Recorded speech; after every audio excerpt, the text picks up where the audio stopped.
बिस्मिल्लाहिर्रहमानिर्रहीम नहमदुहु व नुसल्ली अला रसूलिहिल करीम अम्मा बाद।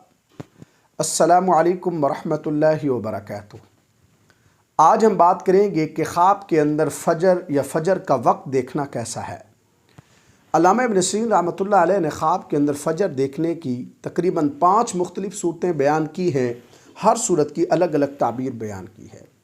मसलन ख्वाब में फ़जर का वक्त देखना, ख्वाब में फ़जर को तुलू होते हुए देखना, ख्वाब में फ़जर की रोशनी में कोई गुमशुदा चीज़ मिल जाना, ख्वाब में फ़जर की नमाज़ पढ़ना और ख्वाब में फ़जर की अज़ान सुनना वग़ैरह। अगर आप भी इन सूरतों में से किसी सूरत की या इनके साथ मिलती जुलती किसी और सूरत की ताबीर जानना चाहते हैं तो इस वीडियो को आखिर तक ज़रूर देखें।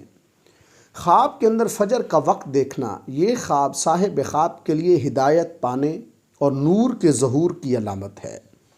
ख्वाब के अंदर फ़जर तुलू होते हुए देखना, ये ख्वाब इस बात की अलामत है कि साहिब ख्वाब को एक लंबे ज़माने तक, लंबे अरसे तक मुसलसल खुशियाँ हासिल होंगी। ख्वाब के अंदर अगर कोई मर्द या औरत देखते हैं कि रात की तारीकी में गुम होने वाली चीज़ फ़जर के वक्त उन्हें मिल गई है, तो ये ख्वाब साहिब ख्वाब के लिए इस बात की बशारत है कि कोई परेशानी या कोई मसला उनका हल हो जाएगा, या उनका कोई मकरूज़ है तो उससे कर्ज़ अदा हो जाएगा।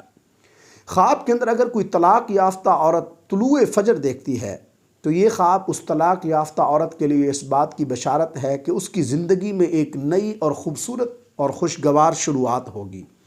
ख्वाब के अंदर फ़जर की नमाज़ पढ़ना, ये ख्वाब साहिब ख्वाब के लिए अपने गुनाहों पर तौबा करने, तहारत और राहत पाने से ताबीर है। अल्लाह तबारक व तआला से दुआ है कि हमारे लिए हमारे ख्वाबों को बायस रहमत और बरकत बनाएँ। अस्सलामु अलैकुम व रहमतुल्लाहि व बरकातुहू।